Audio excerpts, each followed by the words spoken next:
She's a great player. She's a high IQ player.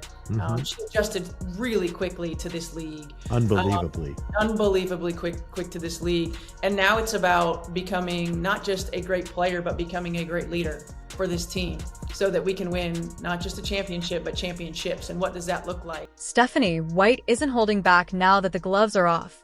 She's going to reveal every single untruth. Trust me, Sheryl Swoopes has been spreading the word about the Indiana Fever, and in her most recent podcast episode, she reiterates this. Personally, here's where I think they didn't do a very good job, and that was with Kelsey Mitchell, who's an unrestricted free agent, because Kelsey Mitchell had a hell of a season this season, and I don't think she got the credit that she deserved. White is correcting the record on everything from Kelsey Mitchell's value to the club to Caitlin Clark's immediate influence. But she's also giving us an inside view at the Fever's locker room that will make you wonder and chuckle at what Swoopes has been saying. They're all hungry to grow and hungry to improve and hungry to be coached and hungry to win. And when you have three foundational players and your big three that have that mindset, have that mentality, and great things can happen. Let's go back to the beginning of this year. Basketball fans were perplexed when Sheryl Swoopes revealed her Legends viewpoint on Gil's Arena. She stated that Caitlin Clark was in her 5th year at Iowa, but in reality, she was in her 4th, the season that she set a new NCAA scoring record. So are you surprised by Caitlin Clark and the Fever's improvement since the Olympic break? 20 points, 8.4 assists, 6 rebounds. That's crazy. But 5.6 turnovers. Those are hell of a number. Those are hell of a numbers. But to me, that's not dominating. Yes. When Clark took the court for her rookie season with the Indiana Fever, she disproved Swoopes' prediction that her game wouldn't translate to the WNBA. Clark's impressive freshman stats of 19.2 points, 5.7 rebounds, and a league-high 8.4 assists per game earned her Rookie of the Year award and a spot on the All-WNBA first team. She's hungry to grow and hungry to get better. And so, number one, again, that two-way communication. It's been a long time since I've played, so players that are on the floor, they know, right? Like they get a sense, they get a feel of what's working, what's not. My first conversation with her about X's and O's the other day, I was just like, okay, well, how do you want to improve? Like, what are some of the things that you want to improve on? And then we'll talk about how we want to do that. And then I talked to her about how I think we can use her to help her be more efficient, help her be more effective, to help our team be better in general. The head coach of the Fever, Stephanie White, commended Clark for her quick transition and influence, seeing what other players couldn't. Clark was motivating her colleagues and guiding the team to their first postseason appearance since 2016. I've never seen in the NBA a player that can throw the ball ahead on the break better than her. Or him, anyone. I had Isaiah, I had Hall of Fame point guard. Never anyone better than her. I also think that, like a lot of my great point guards, Hall of Famers, she could play off the ball so well because she knows how to move without the ball, and it wouldn't tire her out. As Clark's success became indisputable, Swoopes changed her tone and started concentrating on other facets of Clark's career and performance rather than her initial assertions that her game wouldn't translate to the WNBA. This wasn't an isolated incident for Swoopes. Rather, it was part of a pattern of making audacious claims without supporting evidence, from Clark's college career to her WNBA potential. However, Swoopes wasn't done. She had a new target in her sights, and the entire Fever organization was about to make more contentious statements. That players are like, this ain't where I want to be. Over there. Yeah. So you have players that are very significant on this Indiana Fever team that are like, I don't want to be here. Despite Sheryl Swoopes' assertions to the contrary, the Indiana Fever actually had a locker room full of laughter, support, and spontaneous team outings. Swoopes depicted a team in disarray, implying that players were desperate to leave because of Caitlin Clark. But was she even speaking of the correct team? Perhaps she was referring to the Sky. The league sources, Weatherspoon had lost the locker room because of a culture that catered to the needs of a few players. Dear Lord. When discussing team culture, Stephanie White, the head coach of the Fever, wasn't holding back. She commended the squad's chemistry, work ethic, and Clark's positive influence. This is a far cry from the divided locker room Swoopes that attempted to pitch. I don't think that any one of us can really probably understand, what she goes through on a daily basis. She carries a heavy load, right, with our league and with her abilities, certainly, but where we are from this tipping point in the WNBA and from popularity. Speaking with the Fever players reveals a completely different story. Both Erica Wheeler and Lexi Hull emphasize how Clark's presence has improved team morale. She's all like, she'll just throw out comments that are just funny. Hull looks to Clark for assurance and optimism, while Wheeler explains how his humor frequently eases difficult situations during games. What we do is have fun. With Caitlin Clark, who never takes anything serious, like I tell people all the time, she's really a kid at heart. The message is clear. This team is united. That's not making drama. It's forming a team from management to players. Every piece of evidence suggests that the Indiana Fever locker room is a place of growth, support, and a lot of laughter rather than a powder keg ready to blow up. However, Swoopes wasn't finished yet. She set her sights on a new person who had been with the Fever through thick and thin. The allegations they were going to make against Wilder threatened to put Kelsey Mitchell in his crosshairs. Kelsey Mitchell had a hell of a season this season, and I don't think she got the credit that she deserved. Despite the fact that Kelsey Mitchell's breakout season was nothing short of spectacular, she averaged 19.2 points per game, shot 40% from three-point range, and guided the Indiana Fever to their first postseason appearance in 7 years. Sheryl Swoopes had a different opinion, claiming the team didn't give Mitchell the credit she deserved. Is there any truth to this audacious claim? Let's examine the facts. Mitchell wasn't just good. She was blazing. Her career-high field goal percentage of 46.8% wasn't just about her individual numbers, either. Mitchell was instrumental in the Fever's victory, which ended their playoff wait. That's the kind of performance that draws attention. It's really exciting. I mean, certainly, you think about Kelsey Mitchell, and she's been through the lulls in the Indiana Fever franchise, and now to be on the other side of that, as a cornerstone. And every team has a big three, right? And you think about having a great wing like her, and a great point guard, and a generational player in Caitlin Clark, and a great post player in Aaliyah Boston. So, did the Fever actually disregard Mitchell's efforts, as stated by team president Kelly Krakoff, who made it apparent that Mitchell was a cornerstone of the group? The future of the Fever depends on Mitchell. We wouldn't be where we are today without Kelsey Mitchell. I mean, she's clearly a very foundational piece.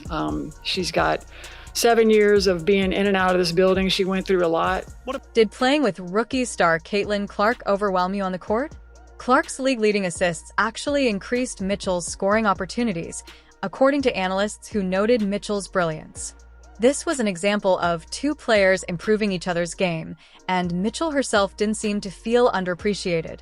Instead, she expressed her sincere gratitude to the Fever organization and her teammates. This wasn't a player feeling abandoned. Rather, it was an athlete who felt supported and valued. I've always kind of flew under the radar. I've always kind of been that person or that player, very conservative, very an introvert. So now I get to see the flip side of it. And it's kind of funny.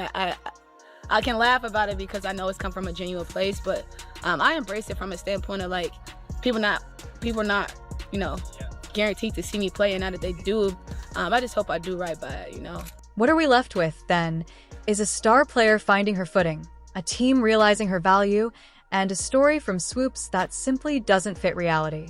It serves as a reminder that sometimes the most dramatic stories are the ones that only exist in speculative minds, but Swoopes wasn't finished yet. Just when you thought she had exhausted her list of grievances, she turned her attention to another member of the Fever organization. Christy Side's departure was set to become the next chapter in Swoopes' ongoing saga, and I promise you won't believe what she had to say about it. If you've watched this far and are enjoying the video, don't forget to like, subscribe, and enable all notifications. We appreciate you taking the time to watch this video, but let's get back to the action. I think Christy did as good of a job as she could have.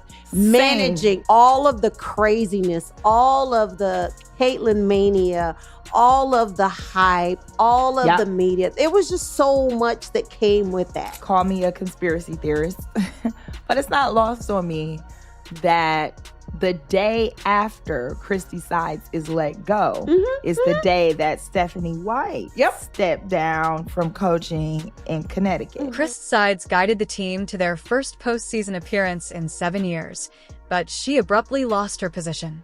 Official remarks from the Fever contradict Sheryl Swoopes' idea that she was overtaken by Caitlin mania and should have been given more respect.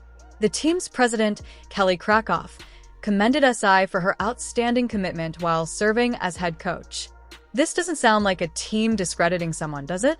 Can't say anything bad about the job that Christy Sides and her staff did. She did everything she was hired to do and then some, through a tough first year of Caitlin and all the attention and everything that went with that. I give them a lot of credit. What actually transpired then? Every piece of evidence suggests a professional strategic choice, and Koff made it plain that we must continue to be bold and assertive in our pursuit of our objectives, which include maximizing our talent and returning to Indiana with another WNBA championship. Instead of simply severing ties and moving on, Fever openly recognized Sid's achievements and highlighted how hard she worked to lead the team during a pivotal time. Christy Sides did a great job. And as we move forward, my thought process was how do we maximize what we have and how do we jump on this opportunity now? Instead of punishing failure, it was about setting up the team for future success. Enter Stephanie White, who has a track record of accomplishment and a coaching philosophy that prioritizes player development and communication. White is viewed as the ideal candidate to take the Fever to the next level. Trying to think outside the box, not be tunnel vision in how we do things, putting players in positions to be successful, using what we have to our advantage instead of what we don't, and really trying to reverse engineer in some ways the way that I think about the game, and the positions that we can put our teammates and our players in to be successful. What's the real story behind the scenes? It's a team making a difficult but professional decision to go after championship dreams. But with all of these rumors circulating about coaching scandals and locker room drama, you have to wonder how the team actually felt about all of this. It turns out that the Fever players had some things to say and their perspective, which may have put an end to this whole ordeal just when you thought it couldn't get any more intense. With a front row view to everything that went on in the locker room, Caitlin Clark's colleague Lexi Hull took the stage. Let me tell you, her perspective blew. Sheryl quickly refutes his assertions, and Paul didn't mince words. She sees the game at a bigger scale, obviously with the platform that she's created for herself, and then that's transitioned to the game. It's huge. And I think for me, especially as a point guard and as someone that's delivering a lot of the passes that lead to shots, if I miss, she's definitely going to say, you got the next one. I can count on her for keeping me confident and positive. So yeah, I think that shows the player that she is and the leader she is as a point guard. She depicted a team that is united rather than divided and works harder for one another because we know we have each other's backs. This wasn't just chatter, she said. Remember all that discussion about Clark creating tension? Hull had something to say about it too, revealing that Clark's presence really raised team morale. She also offered examples that demonstrated how close-knit the Fever really was. I can rely on her to keep me upbeat and confident. Hull revealed that's a far cry from the divisive persona that Swoopes attempted to project, but it wasn't all serious business. Hull shared some of the funnier moments that characterized the Fever season. Imagine this, a tense practice where everyone is focused, and then all of a sudden, the music starts to play. There was one practice, Christy turns on loud music because I can't remember where we were going, but we knew the arena was going to be loud. And so she turns on this loud music, and Caitlin screams, she's like, "Can someone turn it off? It's giving me a migraine." And everyone's like, what? And Christy reacted and said, "What did you say?" And she repeated it. And all of us were we were all dying because if I would have said that, if anyone on our team would have said that and then been asked, "What did you say?" and you repeat it, no one else is repeating it, but she did. And it was the funniest thing. We're all rolling on the ground laughing. Paul went on to discuss how the squad supported one another in trying situations and that if a player had a bad night, the others were there to offer encouragement. This is the type of support system that winning teams are known for. All of us just kind of like stuck together, trusted the process, and realized that like the start of the season isn't the biggest deal. It's how we finish and how we get better. And really proud of just the resiliency of the group. Swoopes depicted a scene of discord and conflict, but the Fever players spoke of a locker room full of support, laughter, and true camaraderie. The disparity between these first count and Swoopes' assertions couldn't be more stark.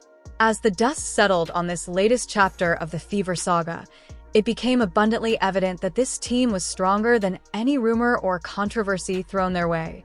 They would face the noise head-on and come out even more united. This wasn't just about proving Swoopes wrong. The Fever players' united front sent a powerful message.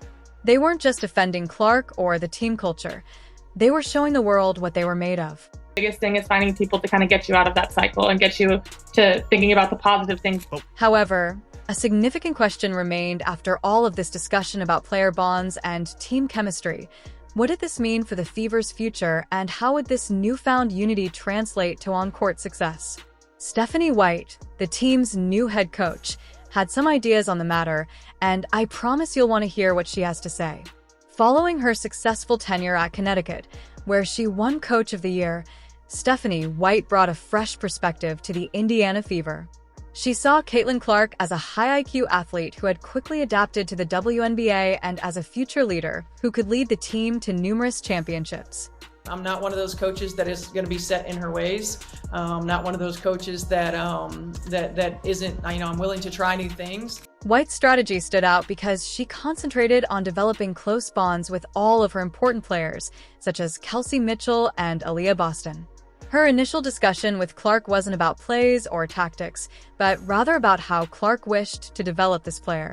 Centered strategy meant to promote free communication and empower. What's your approach when you're coaching greatness like that?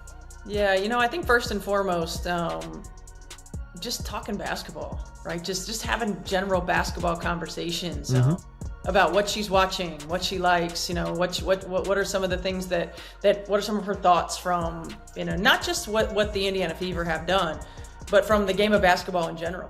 The coach's approach was to let players use their instincts and play clearly at a fast speed. We want to create plays, not run plays. White hinted to a dynamic basketball style and incorporated analytics into defensive tactics, fostering a defensive and communication-focused culture.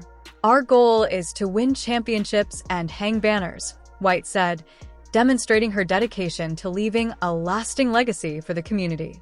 Her championship experience with the Connecticut Sun and her history of nurturing talent hinted at great prospects. I also want our players to use their instincts and to play free.